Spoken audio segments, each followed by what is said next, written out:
दोस्तों 1 करोड़ से ज्यादा सेंट्रल कर्मचारी जो हैं पेंशनर्स के मन में इस वक्त एक ही सवाल गूंज रहा है कि आखिर कहां अटक गया है हमारा डीए।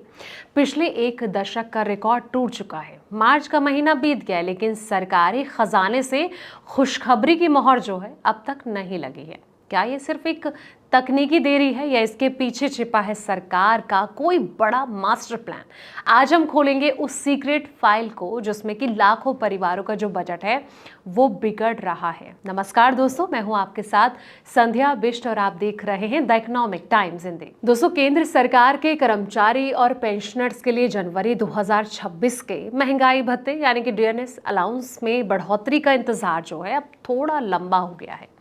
आखिर ये देरी क्यों हो रही है? अभी तक सरकार मार्च में डीए बढ़ाने का ऐलान कर देती है, लेकिन इस बार घोषणा करने में इतना लंबा समय क्यों लग रहा है? ऐसे में सवाल उठ रहा है कि क्या इस बार सच में देरी हो रही है या फिर सरकार की कुछ और योजना चल रही है। चलिए समझते हैं। तो सवाल सबसे पहला ये कि क्यों हो रही है डीए बढ़ाने में देरी, तो अब इस सवाल का जवाब जान लेते हैं। दोस्तों, आमतौर पर मार्च के आसपास जो है डीए बढ़ोतरी की घोषणा हो जाती है, लेकिन इस बार अभी तक कोई आधिकारिक यानी कि ऑफिशियल अपडेट ही नहीं आया है। ज्यादातर का ये मानना है कि ये जो देरी है उतनी असामान्य नहीं है जितनी की लग रही है। दरअसल डीए बढ़ोतरी का जो पूरा प्रोसेस है महंगाई के आंकड़े और सरकारी मंजूरी पर डिपेंड करता है। अंतिम फैसला जो है वो तब होता है जब 12 महीने का जो पूरा डेटा है वो मिल जाता है, तो सभी को मंजूरी मिल जाती है।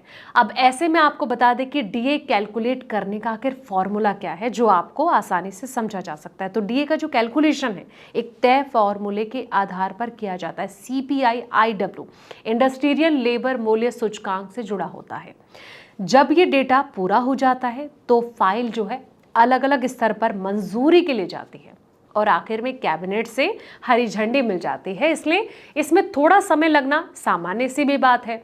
अब सवाल ये आ जाता है कई लोगों के मन में कि आखिर डीए जो है वो कितना बढ़ेगा। तो जहां तक बढ़ोतरी की बात है तो इस बार डीए में मामूली बढ़त देखने को मिल सकती है। कुछ का ये अनुमान है कि करीब 2% बढ़ोतरी हो सकती है, जबकि डीए करीब 60% तक पहुंच सकता है। दोस्तों, सबसे अहम बात यह है कि भले ही घोषणा में देरी हो लेकिन कर्मचारी को इसका नुकसान नहीं होगा।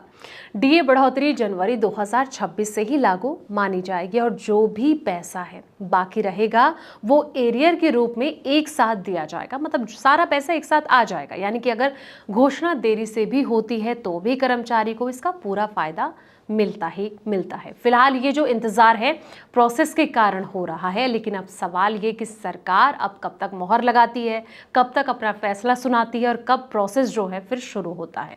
इसको लेकर आपकी क्या राय, कमेंट सेक्शन में जाके अपनी राय जरूर दें कि इसको लेकर आपको क्या लगता है, कब तक अनाउंसमेंट की जा सकती है। तो फिलहाल इस वीडियो में इतना ही। ऐसे ही तमाम वीडियोस के लिए आप देखते रहें द इकोनॉमिक टाइम्स हिंदी।